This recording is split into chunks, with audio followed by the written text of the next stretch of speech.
বাড়িতেই কিভাবে দোকানের মতো পারফেক্ট রসগোল্লা তৈরি করা যায় সেই টিপস আপনাদের সাথে শেয়ার করব। আর একটা মিষ্টি ভেঙেও যাবে না, অথচ নরম তুলতুলে এবং স্পঞ্জি হবে। তো আপনারা দেখতে পাবেন কেমনভাবে বানিয়েছি বা কতটা সুন্দর হয়েছে। তো ভিডিওটি দেখার অনুরোধ রইল, আশা করি সব কিছু বুঝে যাবেন যদি এই ভিডিওটি দেখেন। তার আগে নমস্কার, কেমন আছেন সবাই? আশা করি ভালো আছেন। শুভ্র শান্তি ব্লগে আপনাদের সবাইকে স্বাগত জানাই। আমি শান্তি। আমি এখানে 1 লিটার দুধ নিয়েছি, গরুর দুধ। ওটাকে আমি ভালোভাবে গরম করে নিয়েছি। ভালোভাবে বলতে মোটামুটি কিছুক্ষণ গরম করে নিলেই হবে, খুব কিন্তু ফোটাতে হবে না। দেখুন এখানে আমি কি করেছি, তারপর সাদা ওই ভিনেগার যেটা হয় ওটাই নিয়েছি। এটা কিন্তু লেবুর রসেও হয়। তো এখানে আমি ভিনেগার নিয়েছি, আর নিয়ে প্রথমে হাফ চামচ দিয়ে এটাতে মিশিয়ে দিচ্ছি। আর এই সময় কিন্তু গ্যাসের ফ্লেমটাকে আমি অফ করে দিয়েছি। মোটামুটি দুধটাকে গরম করে নিতে হবে। তো তারপর কি করেছি, এইভাবে হাফ চামচ করে আমি দিয়েছি দুবার। এইভাবে দেওয়ার পর পরে আমি আরও 1 চামচ দিয়েছি। মোটামুটি আমি এখানে 2 চামচের মতো ভিনেগার নিয়েছি। নিয়ে অল্প অল্প করে মিশিয়ে এইভাবে একটা ছানা কাটিয়ে নিচ্ছি। তো এই ছানাটা কিন্তু ভীষণই শক্ত হবে না, একদম সফট একটি ছানা হবে। আমি একটি বলছি কেন জানি না।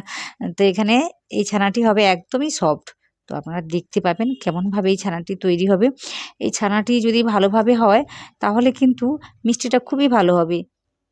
দেখুন একদম নরম সফট তুলতুল করছে। তো এইভাবে ছানাটাকে কাটিয়ে নিতে হবে। নিয়ে এটাকে আমি এখন ছেঁকে নিচ্ছি। তো একটা রুমালের সাহায্যেও ছেঁকে নিতে পারেন। তো আপনারা আপনাদের মতো করে ছেঁকে নেবেন। নেওয়ার পর এখানে আমি কি করেছি, একটু ঠান্ডা জল নিয়েছি, নিয়ে ভালোভাবে ধুয়ে নিচ্ছি। তো এই কাজটা করে নিতে হবে, না হলে কি হবে, এই যে ভিনেগারের মধ্যে একটা যে টক স্বাদ থাকে বা একটু কি বলা যায়, কসকস টাইপের থাকে, এই স্বাদটা থাকে, তো ওই স্বাদটা কিন্তু চলে যাবে। তো এইভাবে কিন্তু ধুয়ে নিতে হবে। ধুয়ে নেওয়ার পর আমি কি করেছি, এখানে একটা রুমাল নিয়েছি।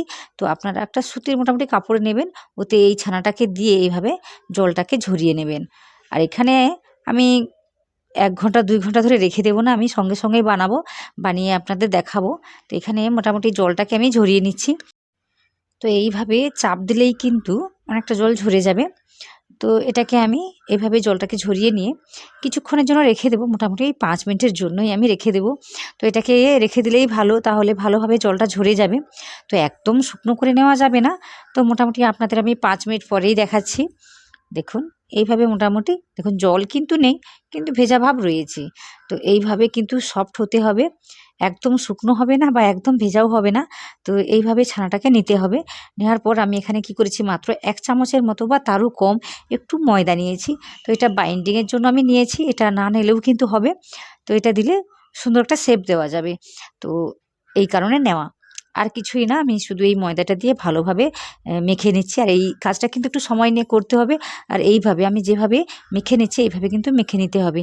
আমি মোটামুটি এখানে 12 থেকে 15 মিনিট সময় নিয়েছি এটাকে মাখার জন্য। তো হালকা হাতে এভাবে, আর ভীষণ কিন্তু চাপ দিয়ে কাজটা করা যাবে না, তাহলে কী হবে বলুন তো, ওই ছানা থেকে তেল বেরিয়ে আসবে বা ঘি বেরিয়ে আসবে। তো এই কাজটাকে খুব কি বলবো, হালকা হাতে কাজটাকে করে নিতে হবে। আর এখানে আমি কিছু লেচি করে নিয়েছি, আমি খুব ছোট ছোট করে করে নিচ্ছি মিষ্টিগুলো। তো এগুলো কিন্তু আরেকটু ফুলে যাবে, তো সে কারণে আমি ছোট ছোট করে নিচ্ছি। আপনারা চাইলে কিন্তু বড় করে নিতে পারেন।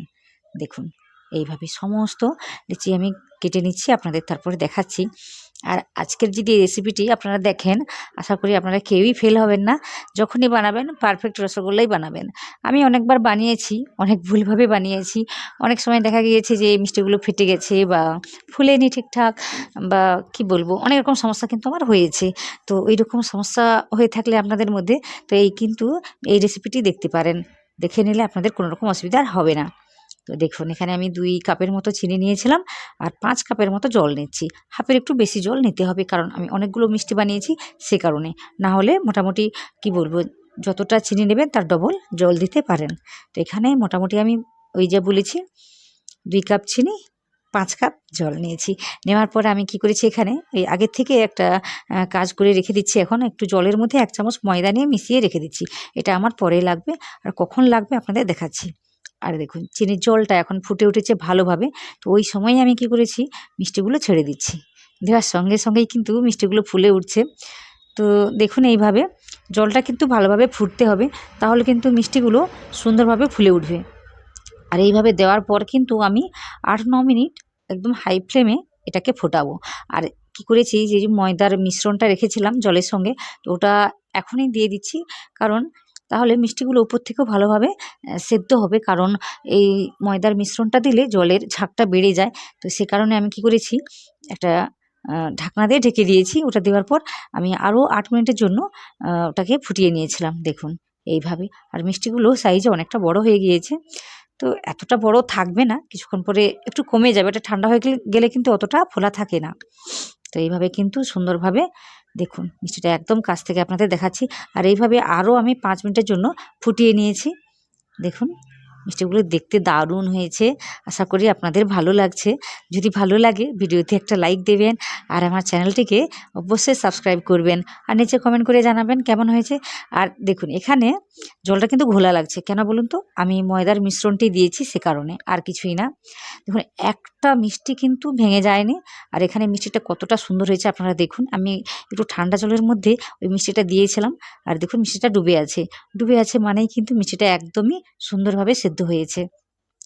তারপর ঠান্ডা করে আপনাদের আমি এখানে দেখাচ্ছি।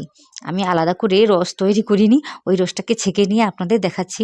না হলে কি হয়েছে বলুন তো, এই মিষ্টির রসটা কিন্তু অনেকটা ঘোলা হয়ে গিয়েছে, দেখুন আপনারা আশা করি বুঝতে পারছেন সব কিছু। আর মিষ্টিটা কতটা দেখুন, আমি চাপ দিচ্ছি একটুও ভেঙে যাচ্ছে না। আর দেখুন এখানে আরও একটা মিষ্টি আমি আপনাদের দেখাচ্ছি, কোনো মিষ্টি কিন্তু ভেঙে যাবে না, এইভাবে একদম গোটা গোটাই থাকবে।